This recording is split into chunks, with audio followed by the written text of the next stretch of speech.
How to handle loneliness after 65 4 ways to build meaningful connections. You know, there's something about sitting in a quiet house with nothing but the hum of the television in the background that can make the hours feel longer than they used to.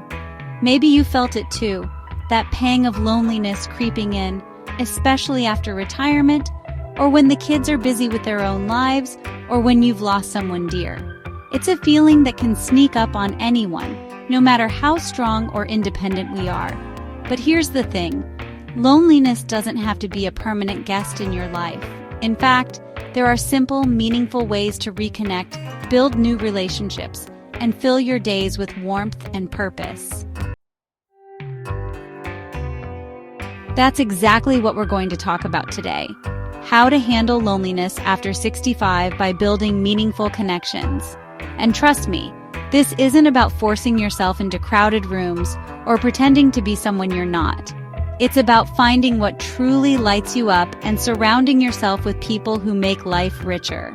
We'll explore 4 key ways to do that, and by the end, I hope you'll feel inspired to take that first step toward a more connected, joyful life.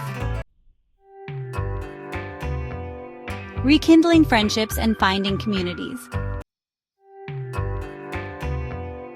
Now let's start with something simple but powerful: rekindling old friendships. Think about it. How many people from your past do you still wonder about? That coworker who always made you laugh, the neighbor who used to share gardening tips, or the childhood friend who knew you before life got complicated? Reaching out to them might feel a little scary at first. What if they don't remember you? What if it's awkward?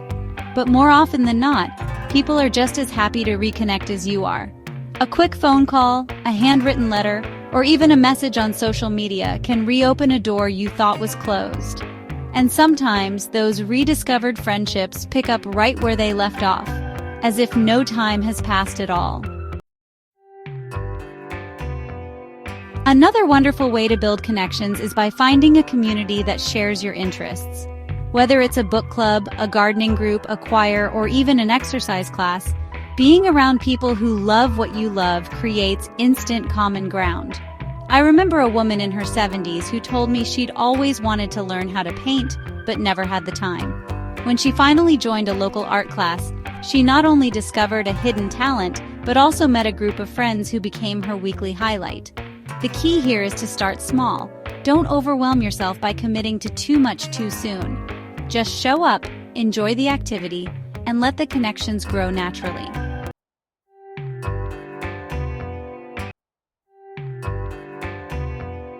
And speaking of growing naturally, let's talk about the magic of giving back. Volunteering isn't just about helping others, it's about filling your own heart too. Whether it's reading to kids at the library, helping out at an animal shelter, or mentoring someone younger, these moments of service remind us that we have so much to offer. There's a special kind of joy that comes from knowing you've made a difference, no matter how small. Plus, you'll meet other volunteers who share your kindness and compassion. And those are the kinds of people who make life brighter. Now, I know what some of you might be thinking, but what if I'm not the outgoing type? What if I'm shy or just not used to putting myself out there? That's completely okay.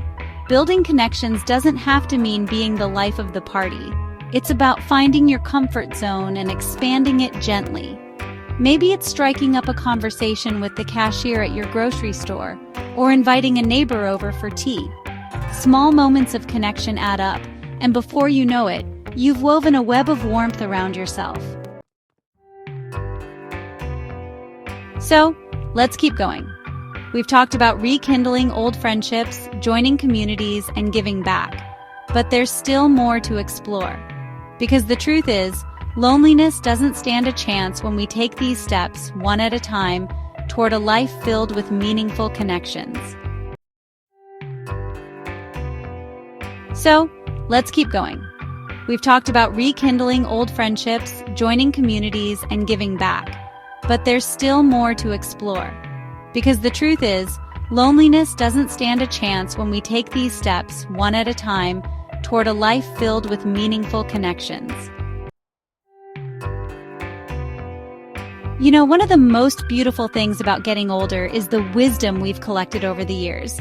Stories, lessons, and experiences that are priceless. But sometimes we forget just how valuable that wisdom is to others. That brings me to another powerful way to combat loneliness: sharing your knowledge and learning from others in return. Think about it. What's a skill or passion you've developed over the years? Maybe you're a fantastic cook, a whiz at woodworking, or someone who knows how to fix just about anything. Offering to teach someone, even in an informal way, can create bonds you never expected. I once met a man in his late 60s who felt adrift after retiring from his job as a mechanic. Then, his grandson asked him to help restore an old car. What started as a weekend project turned into a weekly ritual, not just with his grandson, but with a few of his grandson's friends who were eager to learn. Suddenly, he wasn't just retired. He was a mentor, a teacher, someone with stories and skills that younger generations admired. And in return, he found himself energized by their curiosity and fresh perspectives. You don't have to be an expert to share what you know. Sometimes the simplest things, like teaching someone how to bake your famous apple pie or sharing tips for growing roses, can spark a connection that enriches both of you. Now let's talk about something that might surprise you: embracing technology. I know, for some of us the idea of learning how to video call or use social media feels about as appealing as climbing a mountain. But hear me out. Technology isn't here to replace face-to-face connections. It's here to make them easier, especially when distance or mobility gets in the way. Something as simple as a video call with a faraway grandchild or joining an online group for bird watchers can open up a whole new world of interaction. And the best part? You don't have to figure it all out at once. Start small. Ask a family member to show you how to send a photo over email, or sign up for a beginner's class at your local library. Before long, you might find yourself reconnecting with old friends, joining virtual book clubs, or even sharing your own stories in an online community.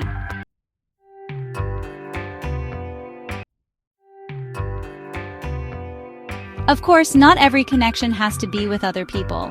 Sometimes the companionship of a pet can make all the difference.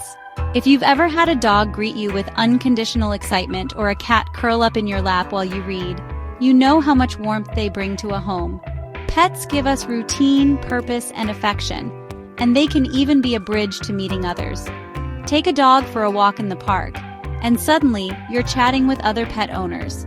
Volunteer at an animal shelter, and you'll find yourself surrounded by people who share your love for furry friends. Even watching birds at a feeder or tending to a garden can create a sense of connection to the world around you. But here's the thing. None of these steps will work if we don't first shift our mindset. Loneliness often whispers lies to us. No one wants to spend time with me, or I'm too old to make new friends. But the truth is, the world is full of people who would love to know you, if you give them the chance. It's never too late to reach out, to try something new, or to rediscover the joy of companionship. And sometimes, the smallest step, a smile, a hello, a yes to an invitation, can lead to the most meaningful connections. So let's keep moving forward. We've covered so much already: rekindling old friendships, finding your community, giving back, sharing your wisdom, and even embracing technology and pets. But there's still more to explore, because the journey to connection is as unique as you are.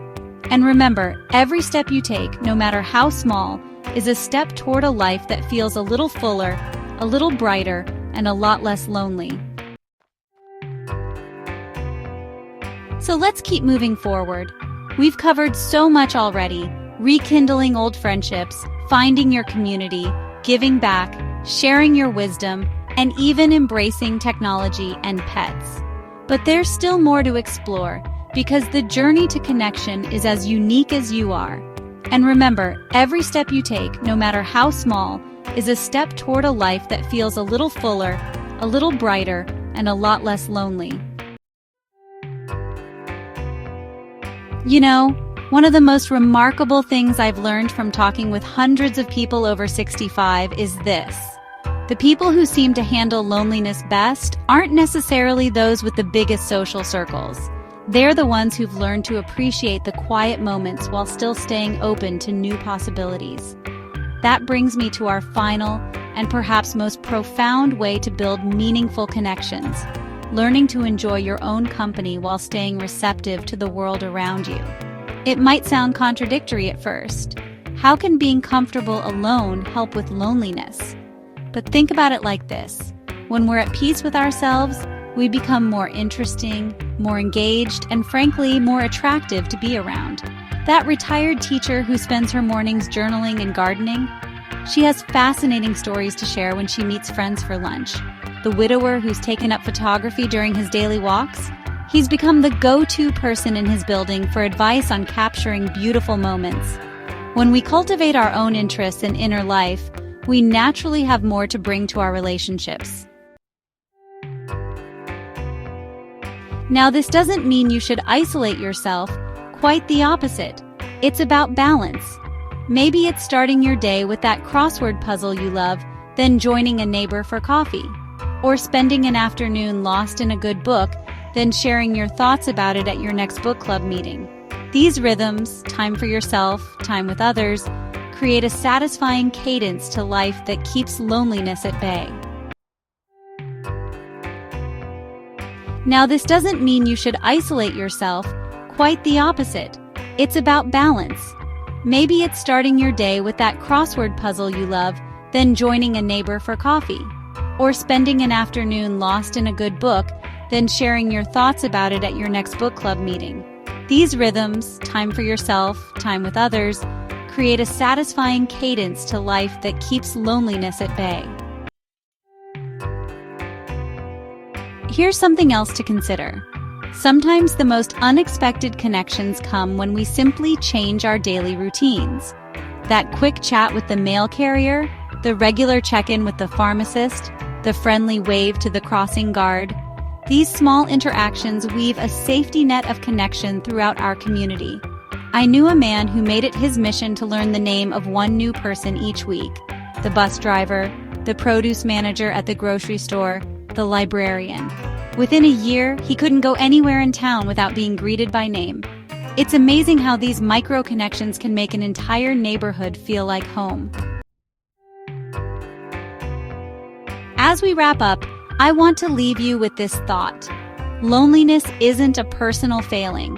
It's a universal human experience that happens to everyone at some point.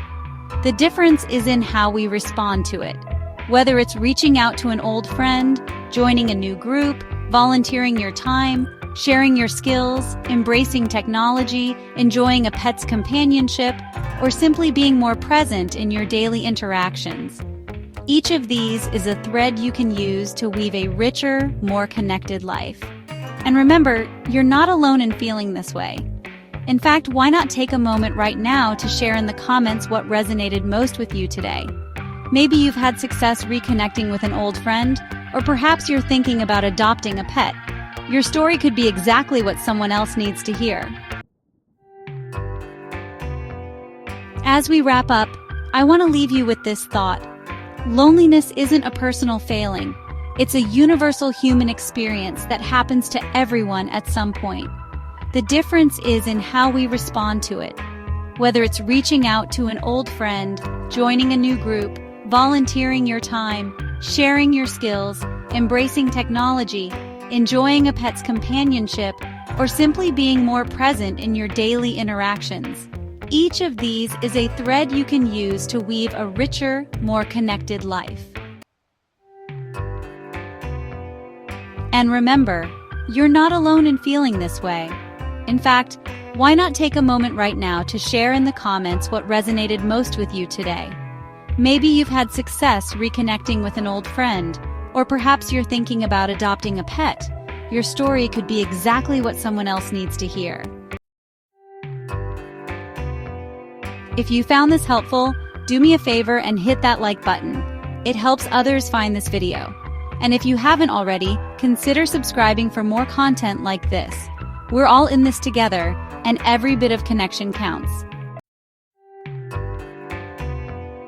Here's to your next chapter. May it be filled with meaningful moments, warm conversations, and the comforting knowledge that there are always opportunities to connect, no matter what your age.